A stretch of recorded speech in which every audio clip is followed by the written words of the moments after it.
Creo necesario aclarar desde el gobierno con un tema de actualidad.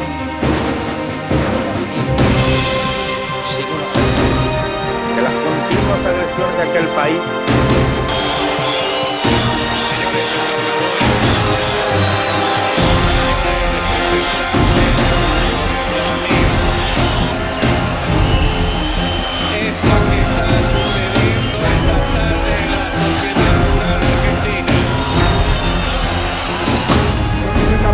para llevar el país adelante muchas veces esa máquina de impedir que hay en el Congreso de la Nación, algunos sectores que no entienden que la oposición no es trabar.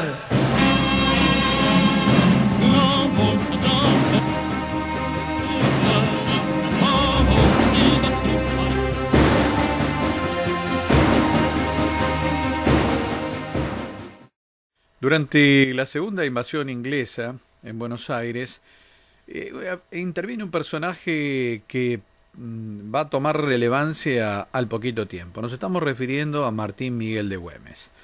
Martín Miguel de Güemes, un joven que pertenecía a una familia acomodada. Su padre era un español que había venido justamente a administrar los tesoros del virreinato. Un hombre que tenía un buen prestigio, había acumulado en España.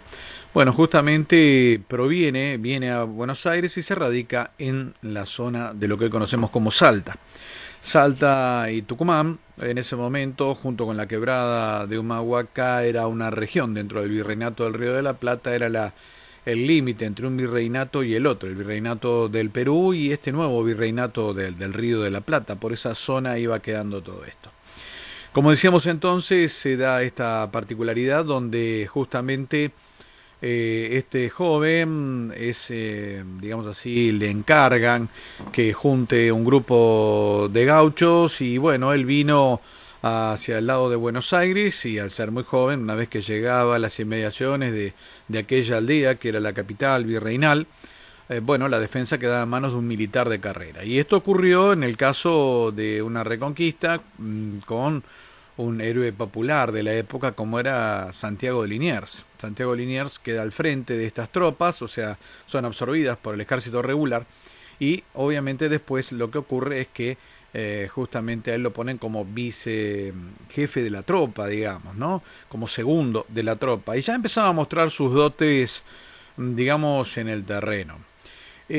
Martín Miguel de Güemes, dicen sus principales biógrafos, era alguien que alternaba esta cuestión de poder moverse como alguien distinguido en los círculos sociales en los que se había criado, pero también cuando bajaba a la campaña, espacio que él disfrutaba muchísimo, se movía con el lenguaje y las habilidades propias de quienes estaban al frente de las tropas, no de tropas militares, sino los troperos en los sectores ganaderos con tareas de campo. Él disfrutaba mucho de esa tarea de campo.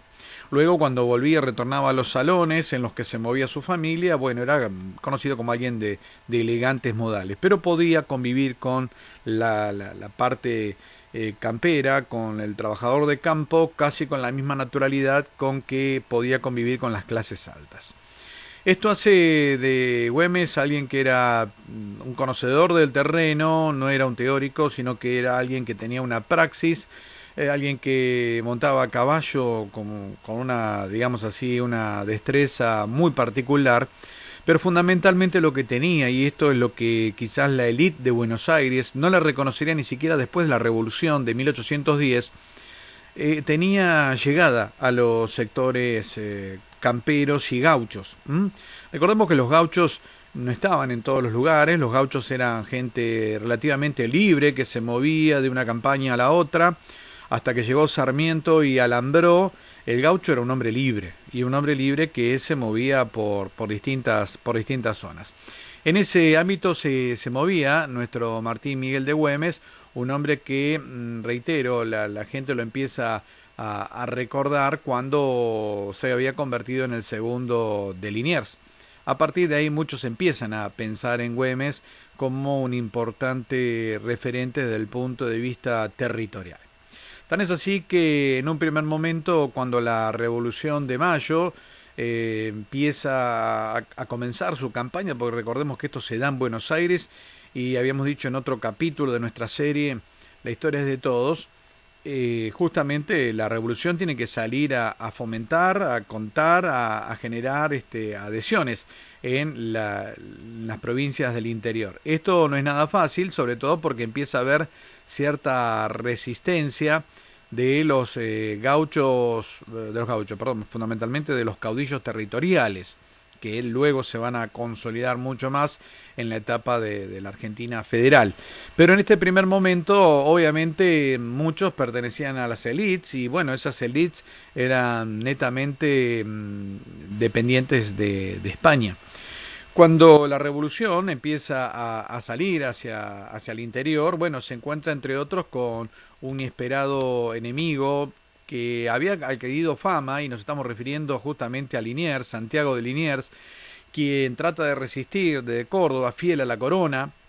Recordemos que este francés, que se había ganado el respeto de la corona española con la defensa justamente de Buenos Aires ante la invasión inglesa, bueno, obviamente ocupaba un puesto importante, y inmediatamente antes de la llegada de la revolución también se había convertido en virrey. Por lo tanto, él tenía mucho más para perder que para ganar.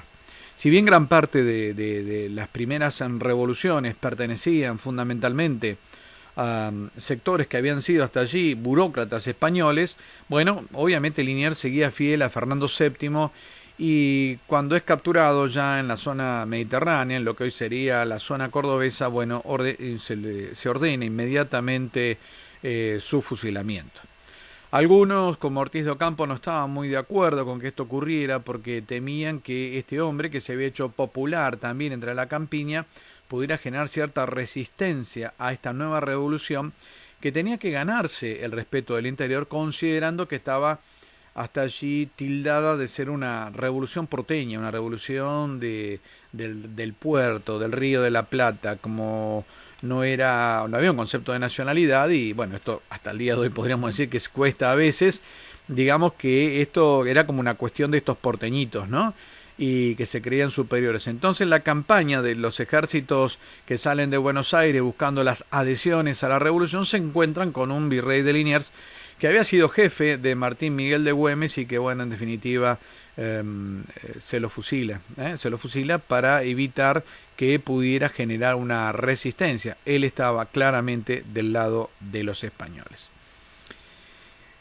Diego de Pueyrredón, hermano de otro que luego va a ocupar un puesto muy importante en el gobierno de la Argentina temprana, Diego de Pueyrredón le encarga a Martín Miguel de Güemes que custodie la línea de la quebrada de Humahuaca, que era la frontera, el costado por el cual los españoles podían bajar desde el punto importante que les quedaba, que era justamente el Virreinato del Perú, que en sí, militar y económicamente, era mucho más fuerte que el Virreinato del Río de la Plata, y que tenía muchas cuentas pendientes con el Río de la Plata, porque hasta que llegó el Río de la Plata era el sector en Sudamérica más importante de la invasión española. Cuando surge Buenos Aires, se le empieza a convertir en una importante, digamos, contra, inclusive superior a la contra que le genera Caracas.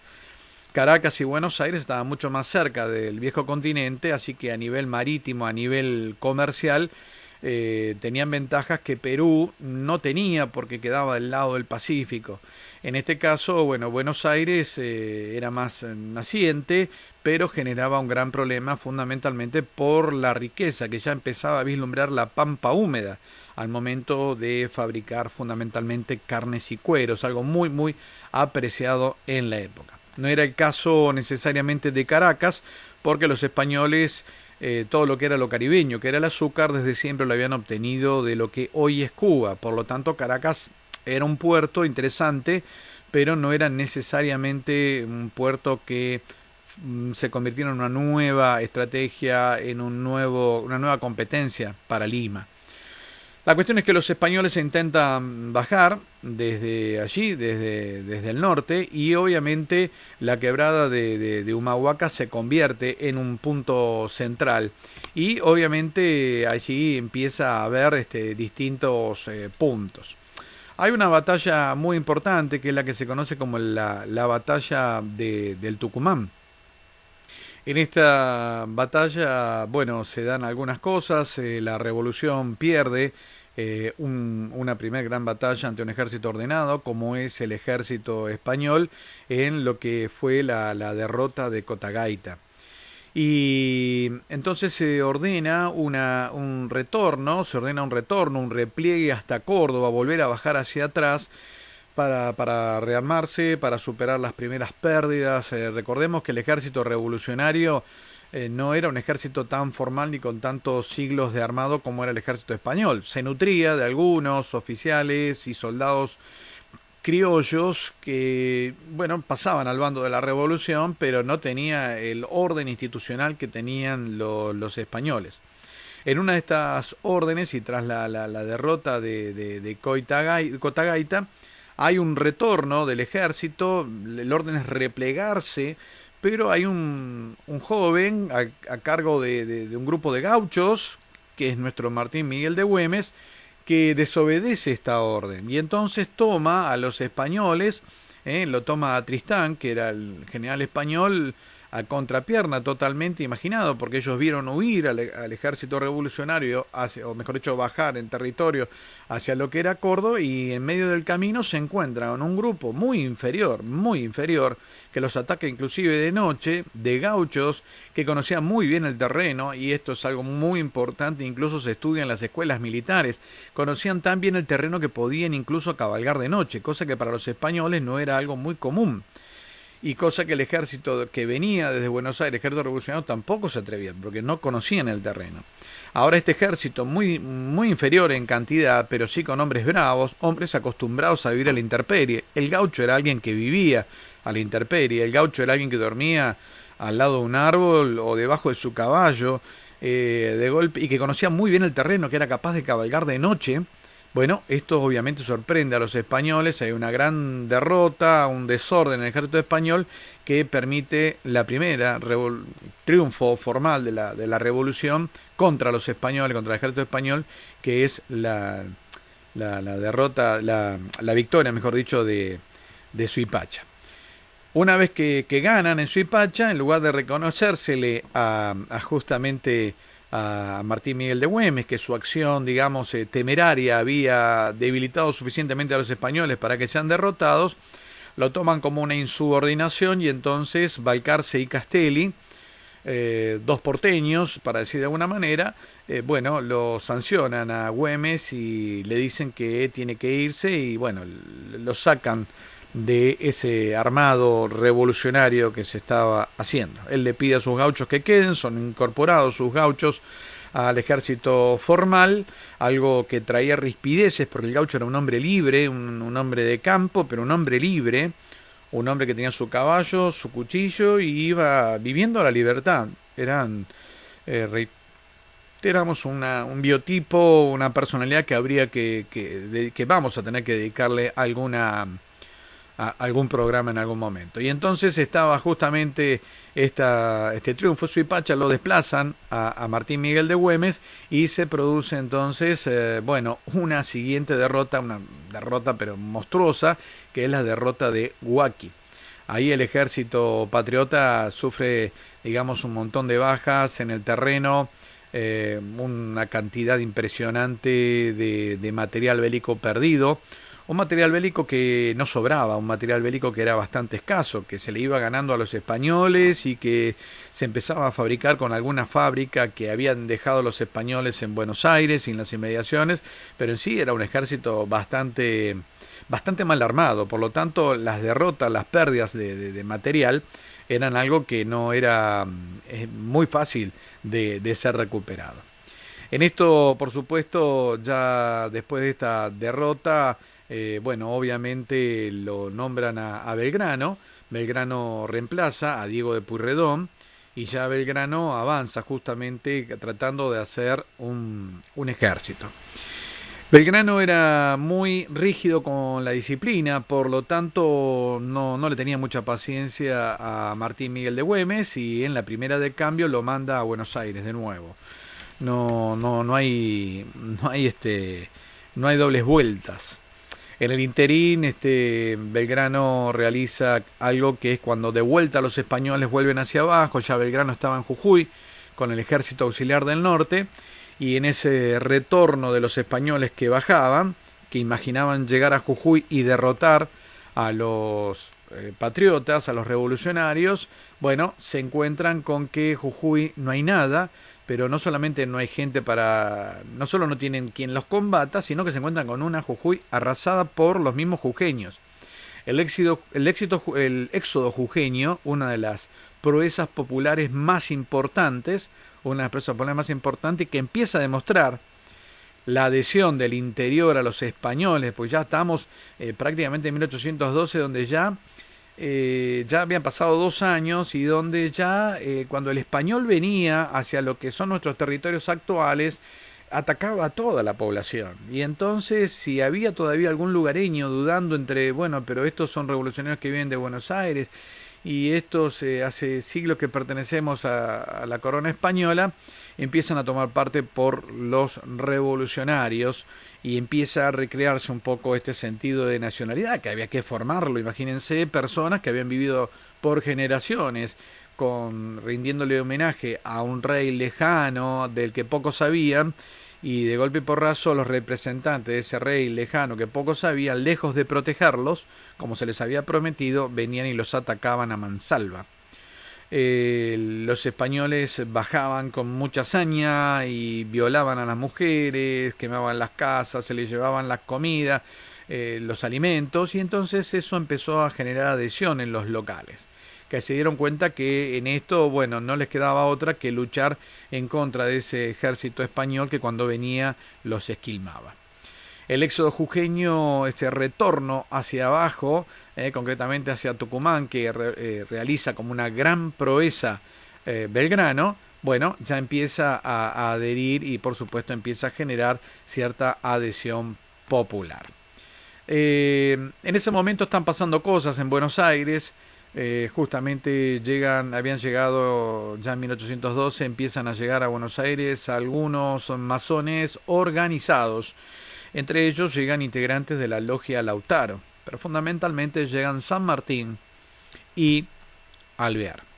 En el caso de San Martín era un general muy bien ubicado dentro de las logias europeas, fundamentalmente las que tenían la francmasonería, las que estaban ligadas a Londres también, y viene hacia el Río de la Plata, viene hacia lo que era su territorio natal, que obviamente el hombre era litoraleño, y por supuesto ya hay un plan, viene con un plan militar, pero un plan diplomático, con naciones esperando para reconocer a toda esta región, y ya viene en su cabeza traer las Provincias Unidas del Sur, para de todas maneras ya no ser ejércitos beligerantes, sino empezar a luchar ya como naciones libres, lo cual le daba el acceso no solamente a reconocimientos internacionales, sino que les iba a permitir comerciar de otra manera, que era una de las grandes aspiraciones que se tenía en ese momento, y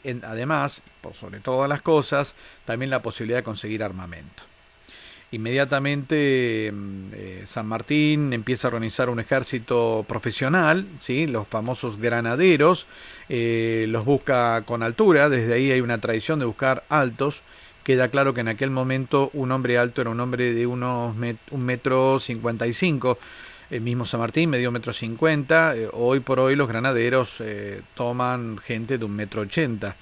Pero en ese momento buscar hombres altos, con capacidad de montar, buenos, diestros jinetes, que manejaran el arma, que mantuvieran un respeto, se les enseñaba táctica militar, traía lo mejor de la escuela militar europea. San Martín se había fogueado justamente dentro de una España en decadencia, que había empezado con las luchas de las guerras napoleónicas y todo, y bueno, obviamente viene con ideas libertarias, con ideas de un país, no todavía un país, pero sí una América libre. Recordemos que no estaba el sentido que le damos ahora de por países, él viene con un plan continental de liberación, para los cuales después, bueno, va a tener sus aliados locales. Bueno, llega justamente San Martín a la Argentina y en poco tiempo tiene que reemplazar a Belgrano. Belgrano sufre una derrota muy grande y por supuesto un Belgrano totalmente desmoralizado le cede a San Martín y Belgrano empieza a entrar un poco en decadencia, más allá que San Martín lo reivindica. San Martín sabe que ese hermano masón que era Belgrano, si bien alguien muy ligado a la iglesia también, tenía ideas de libre pensador, era harto útil en un montón de cosas. Belgrano era un hombre múltiple en el campo del comercio, de las ideas. Hay algo que vamos a dedicar en su momento y muy pronto al tema de la jura de la bandera, pero ya cuando llega San Martín se empiezan a acelerar los tiempos. En poco tiempo vamos a tener la asamblea de 1813 e inmediatamente vamos a tener, y digo inmediatamente porque en aquel entonces 2-3 años pasaban a una velocidad distinta a la actual, dado que las distancias costaban. Recordemos que las noticias podían tardar meses en conocerse en otra punta del país y por lo tanto esto hacía que los tiempos fueran más lentos, pero se hacen más rápidos al momento de contarlos. No tenemos que mirarlos con las dimensiones actuales. Ya cuando llegue San Martín se va a dar otra historia que vamos a tener que desarrollar en otro programa, donde se acelera una declaración de principios, muy seguidores de la Revolución Francesa. Allí va a entrar en intervención, mejor dicho, van a querer correrlo, así como pasó con Martín Miguel de Güemes, quien después va a morir en la quebrada de Humahuaca. También ocurre lo mismo con José Gervasio de Artigas, un líder de la banda oriental, alguien que murió identificándose como argentino, pero que la historia conservadora lo ha hecho como padre de la patria de la banda oriental del Uruguay, cuando él en realidad pensaba toda esta región unificada, una región unificada donde su principal enemigo lo tenía en los señoritos de Buenos Aires, que justamente eran los que no querían líderes populares. Así como ocurrió con Güemes, bueno, tampoco les gustaba Artigas, y con el correr del tiempo vamos a ver que hay otros líderes populares, a la larga incluyendo a San Martín, que no les gustan a los sectores acomodados. Pero por ahora vimos esta participación de Miguel de Güemes, Martín Miguel de Güemes. Vemos cómo la revolución siguió avanzando y bueno, todavía está muy lejos de consolidarse. Va a llevar prácticamente unos 10 años que la revolución va a tardar en consolidarse, pero ya estamos con un San Martín con pie en el territorio y a partir de ahí van a empezar a pasar algunas cosas que van a acelerar los tiempos hasta que se declare la independencia en 1816. Bueno, mi nombre es Daniel Docampo Espada, esto es Sedial TV. Agradecemos a TV Mundus que nos está editando estos programas, a Comunicación que justamente también nos está facilitando toda la infraestructura. Porque recuerden esto, la historia es de todos. Chao. Creo necesario aclarar desde el gobierno un tema de actualidad.